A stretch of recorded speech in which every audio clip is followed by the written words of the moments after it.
దేవుని నామమునకు స్తోత్రములండి. నాటి ధ్యానాంశము మనము యెహోవా తట్టు తిరుగుదము. మన సొంత ఆలోచనలు, మన పరిధి, మన శక్తియుక్తులు వీడి మన మార్గములను పరిశోధించి తెలుసుకొని యెహోవా తట్టు తిరుగుదమని ప్రవక్త అయిన ఇర్మియా సెలవిస్తున్నారండి.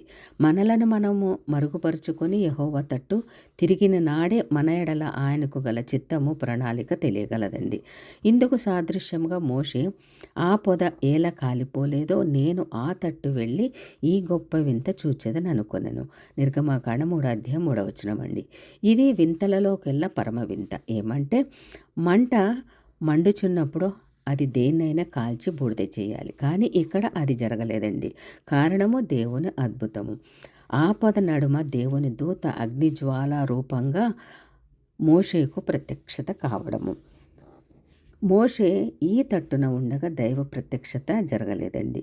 ఆ తట్టు వెళ్ళిన పిదపే అయ్యింది. ఆధ్యాత్మికంగా ఆలోచిస్తే రాజకుమారుడిగా పెరిగి సకల విద్య పారంగతుడైన నేను అనే స్వంత నిర్ణయముతో ఒక ఐగుప్తిని హతమార్చి పిదప తన వారికి న్యాయం తీర్చబోయి వారిచే నిరాకరింపబడి తన విషయం బయటికి పొక్కితే తెలిస్తే ప్రమాదమని ఎంచి అతి దూరంగా మిద్యాను దేశం పారిపోయాడండి.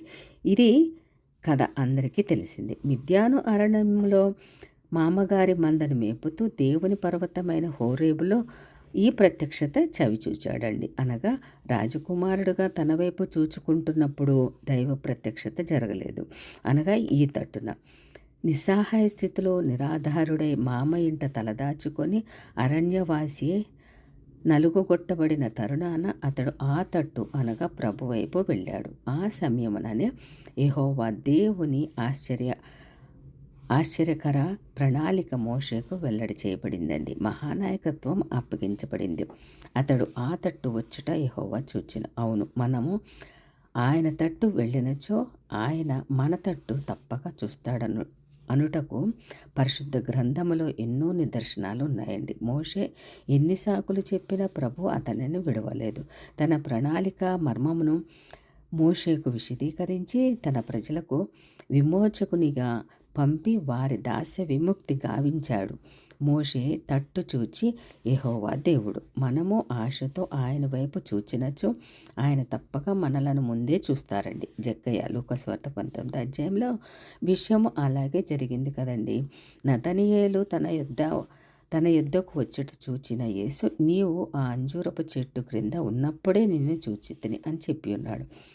యోహాను సువార్త 1:47-49 దావీదు భక్తుడు ఆకాశమందు ఆసీనుడైన వాడా నీ తట్టు నా కనులెత్తుచున్నానని కీర్తన గ్రంథం 123:1 విన్నవించుకున్నాడండి.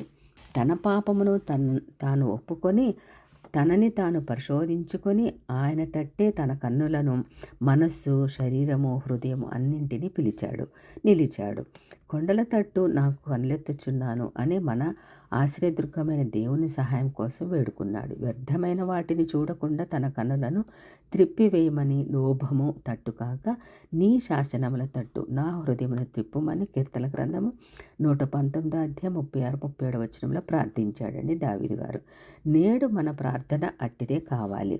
మనము కూడా దేవుని వైపు తిరగగలగాలి. మోషే అల్పకాలము పాప భోగ అనుభవించుట కంటే దేవుని శ్రమ అనుభవించుట మేలని ఎంచి దేవుని నుండి కలుగబోవు బహుమానము అందు దృష్టి ఉంచాడండి. నేడు మనమును ఆయన ఇచ్చు బహుమానం కొరకు ఆయనను సేవించి ఆయన తట్టు తిరగాలండి. ఎంతవరకు మనము ఆయన తట్టు చూడాలి అంటే వాక్యమే జవాబిస్తుంది. మన దేవుడైన యెహోవా మనలను కరుణించే వరకు. కీర్తన గ్రంథం 123:2 ప్రకారం శిష్యులు ఊరకుండమని గద్దించిన ఆయన వారిని కరుణించి పిలిచి దృష్టి ప్రసాదించుటంత వరకు గురుటివాడు తన ఆత్మీయ నేత్రాలతో ఆయనను కనిపెట్టి చూశారండి. దాసుల కన్నులు తమ యజమానిని చేతి తట్టును, దాసి కన్నులు తమ యజమానురాలి చేతి తట్టును చూచినట్లుగాను కావాలి. వారి ఉదయం కొరకు కనిపెట్టునట్లుగా మనము ఆయన దయ కొరకు కనిపెట్టాలండి. దాసురాండ్రు తమ యజమాని ఉండి ఏదో ఆశించియే వారి తట్టు చూస్తారు కదా. మన యజమానుడైన యేసయ్య చేతిలో ఎన్నెన్ని అద్భుతమైన దీవెనలు, ఎన్నెన్ని ఆశీర్వాదములు, ఎన్నెన్ని అపరంజ కిరీటములు, ఎన్నో బహుమానాలు ఉన్నాయో మనకు తెలియంది కాదండి. అట్టి వాటిని కొన్నిటిని జ్ఞాపకం చేసుకుందామండి. మొదటిగా వెలుగు. వారు ఆయన తట్టు చూడగా వారికి వెలుగు కలిగెను. కీర్తన గ్రంథం 34 అధ్యాయం 5వ వచనం ప్రకారం. నేను లోకమునకు వెలుగై ఉన్నాను అని పలికిన యేసు మనకు అరుణోదయ దర్శనము అనుగ్రహించి పాపాంధకారాన్ని పారద్రోలి వెలుగు బిడ్డలుగా చేశాడు. మీ వెలుగు ప్రకాశింపనీయుడి అన్నాడు. రెండవదిగా క్షమ. ఆయన యొక్క క్షమాపణ దొరుకును. కీర్తన గ్రంథం 130 అధ్యాయము 4వ వచనం. వ్యభిచారమందు పట్టబడిన స్త్రీని, అత్తరుతో అభిషేకించిన స్త్రీని, చివరకు తనను హింసించి చంపుచున్న వారినే క్షమించి వేసిన ఆ యేసయ్య మనలను క్షమించుటకు సంసిద్ధుడండి. వేడుకుందాము. మూడవదిగా రక్షణ. తన తట్టు తిరిగిన జక్కయ్యకు చెరసాల నాయకునికి అందించిన రక్షణ నేడు మనకు అనుగ్రహిస్తారండి. నాలుగవదిగా స్వస్థత. మా తట్టు చూడమని పలికిన పేతురు యోహానుల నుండి కుంటి భిక్షకుడు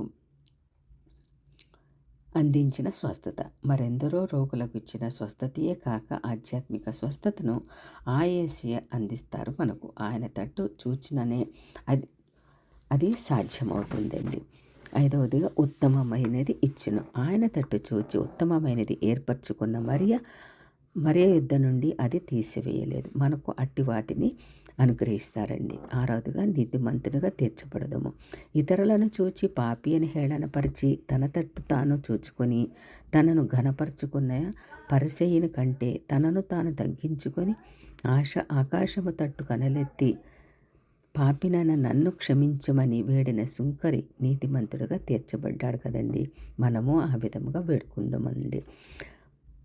విశ్వాసులారా, భక్తులారా, చిన్న బిడ్డలారా, అంత మాత్రమే కాదండి, మరెన్నో శ్రేయస్కర ఆశీర్వాదములు, ఆయుష్, ఆరోగ్యము. కీర్తన గ్రంథం 21 అధ్యాయం సంపూర్ణ విమోచన.